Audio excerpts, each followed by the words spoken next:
Good. Hey! Everything is straight. We're here. We're live. Thank you for joining us.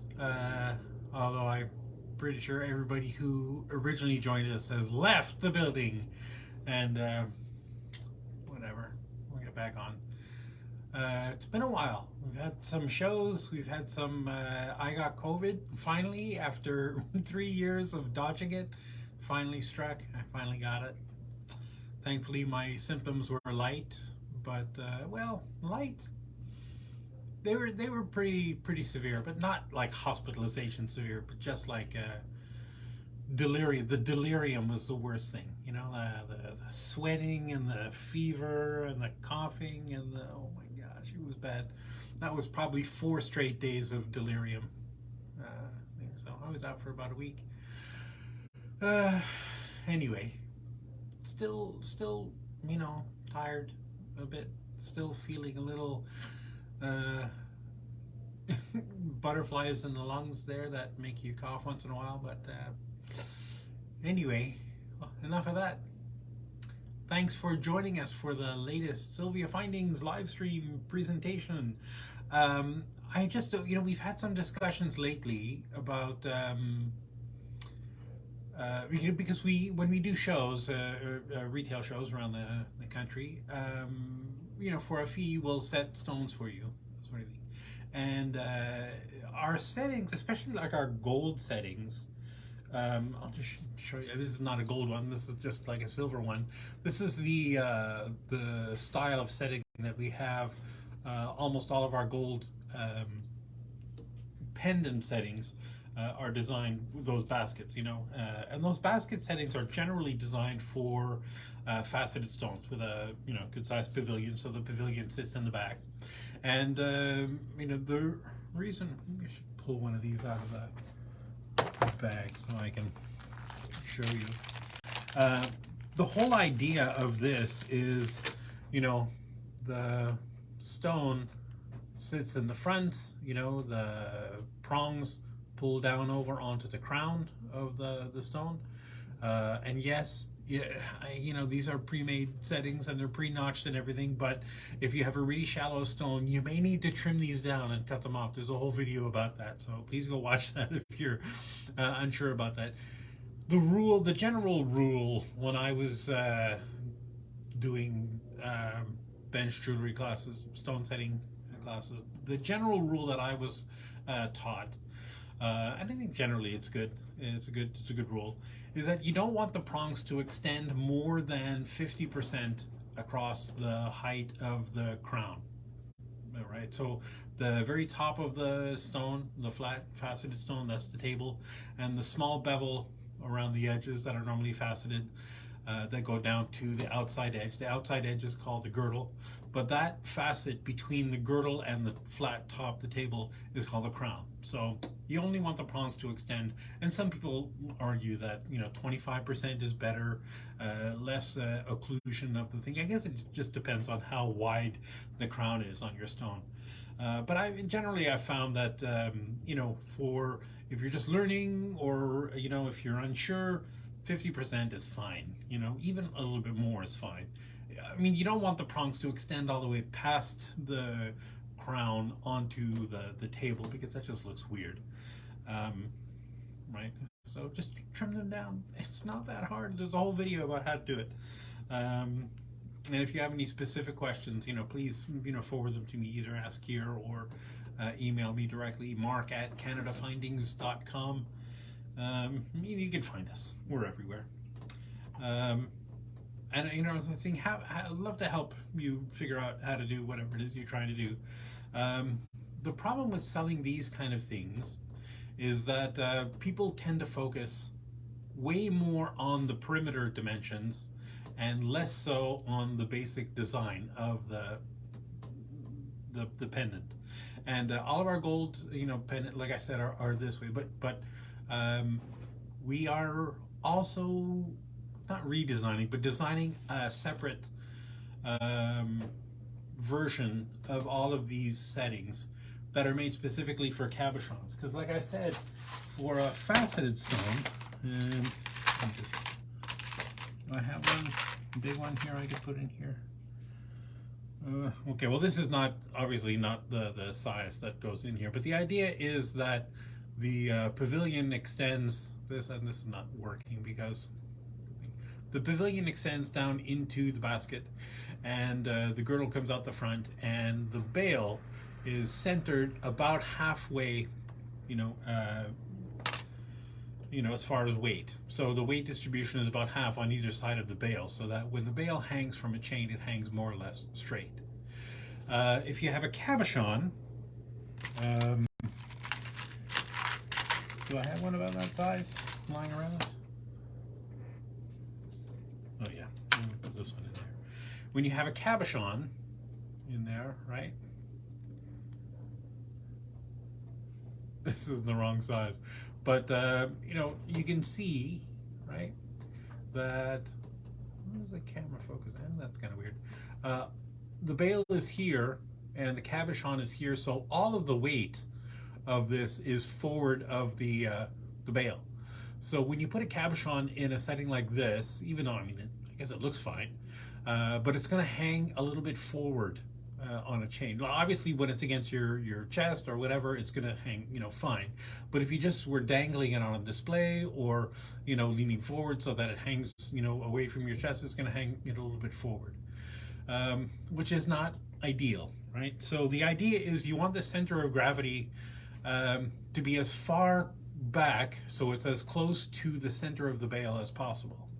So these are obviously perfect for faceted stones, but for cabochons you need something with a little bit more of a shallow basket, right?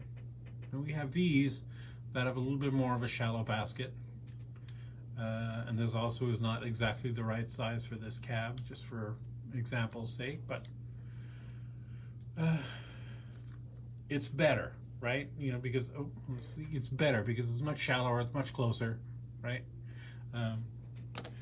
For cabochons generally, though, ideally you want to have like no basket. You're always going to have a seat. So let me just show you, like on something like this, right? You're going to have this part of the setting is just part of the design to get all these cool brouhaha around the outside edges with the little stones in there, and then the prongs, and the inside edge of the prongs is where the seat is, right? Now for this, theoretically you could put a faceted stone in there, but no matter how shallow the stone is, the pavilion's going to stick out the back. So this is like pretty much designed for cabochons, and we're gonna design these, right, these basket settings, right? Just the simple ones, because a lot of people, I don't know, a lot of people, probably half, maybe not half, that's too much, 30%. I'm pulling numbers out of the top of my head now. A lot of people love these very simple, classic basket settings, right? The whole point of this is not, look at this pendant I'm wearing, it's look at this stone I have. And oh yeah, and there's a setting holding it in, as opposed to look at this cool setting I have, this beautiful stone in there. Something like this is a little more ornate, is a little more, look at this cool pendant I have. It's going to highlight the stone for sure, but there's a little more going on than just the very simple basket. But these are super popular because they're very simple to use, and they're they're like the most inoffensive design possible, right? Because all it does is hold the stone in place and display the stone beautifully, and allow you to hang it from a necklace or chain, whatever, or you can cut the bale off and solder the back to something else, so you can have whatever, you can put gemstones on anything, given the proper shape and size. So something like this, I do have a cab that almost perfectly fits this. Yeah. The idea when you're looking for a cabochon setting, you want the flat of the cab to fit flat. Can you see that? Am I showing this good? To fit flat against the seat, and then the prongs just pull over onto the cab.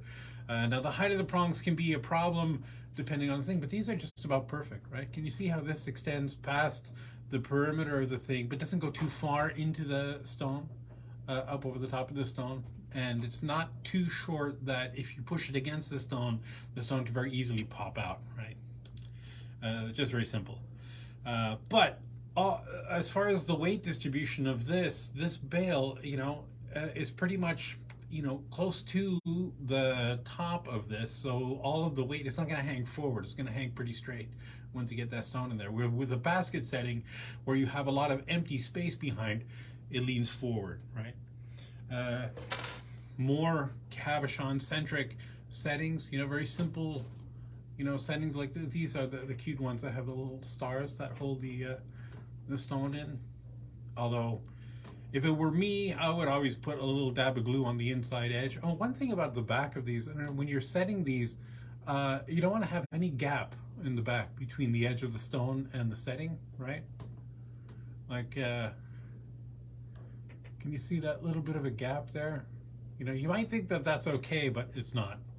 And I can just pull that because this cabochon is so close to that. Anyway, you just push those things over. Once you've got this all set up and it's all one piece, right? The center of gravity of that bale is almost exactly the center of the weight of the whole thing, so it's going to hang perfectly straight, which is the advantage of having settings that are designed specifically for cabochons. I like to say that a lot of the settings that we have what I call hybrid seats, where you can put a cab or a faceted stone in there. Obviously, some are designed specifically for cabochons, and some are designed specifically for cut stones, and either will work. The whole purpose of this video there is to show you this. I love this bended setting, right? It's got that the back seat. Whenever you see like texture, grooves, dots on those kind of things, that's because when you glue it, and you are going to glue this, you want to have little void spaces where the glue can form little pockets, because you don't want it to, when you put a little bit of glue on that and you put your stone in there, right, and you push that up against that thing, you don't want the glue to seep out everywhere. You need to have places to go. Some of it might, that's okay, it's easy to clean up. But if you use a good two-part epoxy, that works great. And oh man, that's so cool. I just love that one. And the cabochon I was using happened to be the right size for this, so it's like, oh, this is a perfect example. Perfect time to show this one off. This MTP 675. If you're looking for it, you can look it up on the website. The next question is going to be, but Mark, how much are those? Well, let me think. The wholesale price, or the retail price, is $47.49 of this, and the wholesale price is $29.68. MTP 675. This is for a 22 by 28 millimeter ish cabochon, right? And it's okay if it extends a little bit out the side. I don't know if you can see that. So this is maybe like 29 by 22 or 23. It's okay if it's a little bit bigger, because it's all about what's going on in the front. And once that's all glued in there, you could push these eyeballs down so they're right up against the the flat of the things. But this is like a perfect example of a pendant that's specifically designed for cabochons, right? Like, there's no cut stone in the world that you could put in this setting. And we do have quite a few cabochon centric settings, and we might in the future. The webmaster is going to flip when I say this. I might want to put in the future some another filter for findings that are designed specifically for cabochons, and designs that are specifically for cut stones, and other ones that are for both. Well, I'm not sure that would actually work as a thing, because a lot of the settings that we have are what I call hybrids, where they work for either. So, and you don't really want to discount settings that are designed for cut stones, faceted stones, designed to have a pavilion hanging out the back there, for cast, because some of them work just fine. We have some friends who are an opal dealer, and every time we see them, they bring us a huge bag of opals. Here, set these and things, and I've set them in all kinds of settings settings that are made for faceted stones. So, obviously those basket settings, right? I mean, I personally never use these for cabochons because I think it looks weird, right? I just think it's just not. There's just something weird about having so much space behind the stone, right behind the cab. Let me just push that. I know this is not exactly the right size setting for this stone, but I don't like having so much space behind the stone, and the whole thing about the stone hanging forward is kind of an issue. So generally what you're looking for cabochons, if you're buying settings for cabochons, is shallow baskets. So this is not as good as this, right? Much shallower basket. The ideal is something that's all on a single plane, right? All of these baskets are designed for stones that have an angle, pavilion on the bottom. So the upper bout of the seat, the seat or the upper bout is going to be a little bit bigger than the lower bout, almost always, so that the prongs are kind of at an angle. You must have noticed that, right? And if you haven't noticed that, haha, something new. For a cabochon, you don't need that. You don't need to have that, pay attention to the weight hanging out the back, because there is no weight hanging out to the back. It's flat, right? It's just all the weight is in the front. So something on a single level like this is beautiful, is perfect, ideal.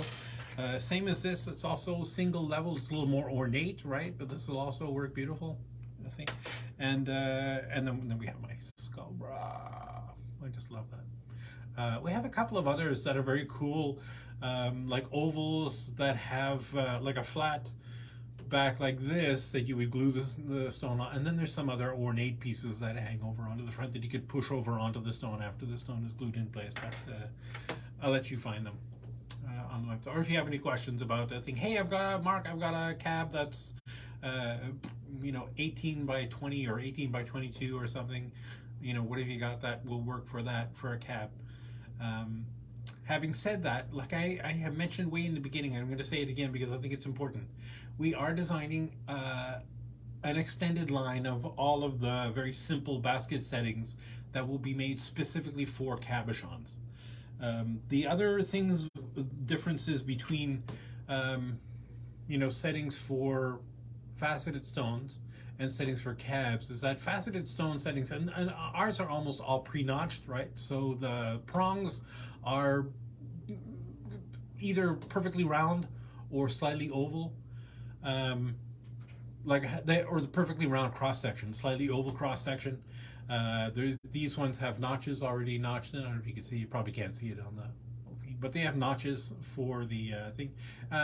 It's tricky to pre-notch settings because depending on the shape of the pavilion, you never really know how high the crown or the girdle is going to sit in the setting.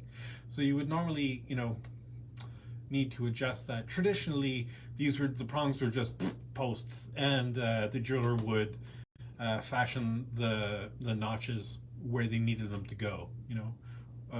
For cabochons, you don't really want to have these big rounded prongs because the prongs don't work the same way. For a faceted stone, the idea is theoretically that you're supposed to carve a little notch that the girdle goes into, and then you push the prong over onto the girdle so that the notch forms like a tooth, not a tooth, like a mouth that holds the stone on both sides of it. And then some of the excess prong, you can cut that down, polish that up, make it beautiful, and that's how you get those prongs that are very close to the stone. So you could also theoretically just take these, push these over onto the stone, and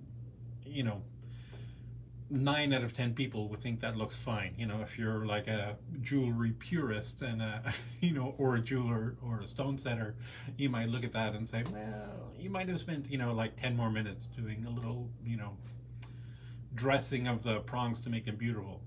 But my point is, the settings that we're going to be making for the cabs will have kind of like a low dome prongs. That is, they'll be rounded on the outside, tapered to a point, and flat on the inside, so that when you push the prongs over onto the cab, because most of the cabs have a smooth surface. I mean, some are faceted, but most of them have just a smooth, surface.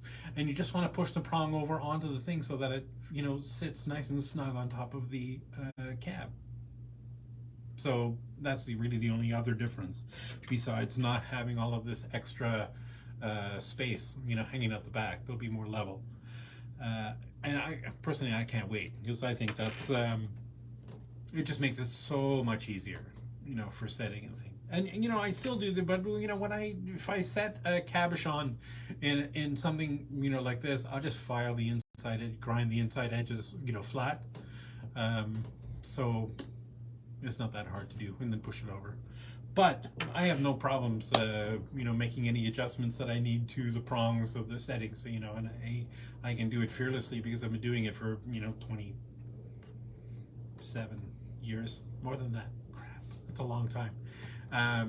I've been doing it for a while, so I have no fear, getting in there and filing the inside edges of the prongs. I still get a little bit nervous if I'm doing gold, because if you screw up a sterling one, it's only like $10 or whatever. But if you screw up a gold one, it's like $100 or something. So yeah, I get a little more nervous doing the gold ones. Yeah. I think that's it. That's all I really wanted to talk about today. Getting into the spring, into the fall, which is nice. This summer's been hot. Even where we are in Vancouver, it's normally very temperate, but it's been stupid hot a lot of days, which is I don't like it. I don't like it. I moved from Montreal to Vancouver because the season, I don't like the deep winter. I mean, I love winter. I love the snow. I love the thing, the stuff. But like that bitter cold, that stupid cold, where you spit and it freezes before it hits the ground, kind of cold, that thing. I mean, that just, yeah, no, Vancouver has a couple of snowy days, but most of the time, it rarely goes below 0 Celsius. Obviously, if you're talking Fahrenheit, it barely goes below 32. It gets cold, but not stupid cold like that. Although this winter was a little more vivid than previous ones. And the summers too. The summers in the East Coast are just very humid and hot and relentless. And here they're a little more temperate. You get a few hot days, but not much. But this summer's just been ridiculous. Anyway, why am I babbling about the weather? Thank you for joining us. We won't be here next week because we're doing a show in Ottawa on the 17th, whatever that weekend. Not this coming weekend, but the weekend after. And normally I'll do these on Wednesday, but all the inventory will be gone and everybody will be traveling Wednesday. I don't think I'm going to that show. No, I don't think I'll be there. But Marble and Nelson will be there. I think Lise too, because that's her hometown. I don't know. Whatever, we'll all be there. Some people will be there. All the happy people will be there in Ottawa. You can look up the venue and all the information on the website. If you look at the events calendar on the website, you can see the shows that are coming up. Anyway, I mean, everything will be gone. So, I could probably do a live stream just based on, similar to this, just blah, blah, blah. But, they're pretty boring if I do that. So, I don't know. We'll see. Oh, yes, Lise will be there too. Nice. Yes. So, that's great. It's good to have at least one bilingual person there, because Nelson's French is non-existent, and Marble's, I think, is also abysmal.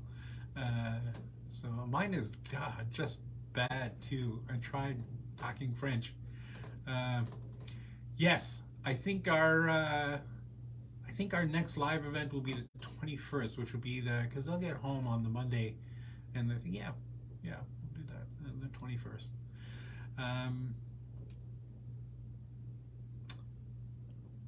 now I'm just babbling. I'm just like, cycling in my mind all the things I should have said, but I'm just going to leave it at that. Thank you for joining us. Thank you for paying attention to the difference between cabs and faceted stone settings. We love you all very much. Take care of yourself. Take care of the planet. Take care of your mental health, and we will see you, I guess, on the 21st. All right. Take care. Bye-bye.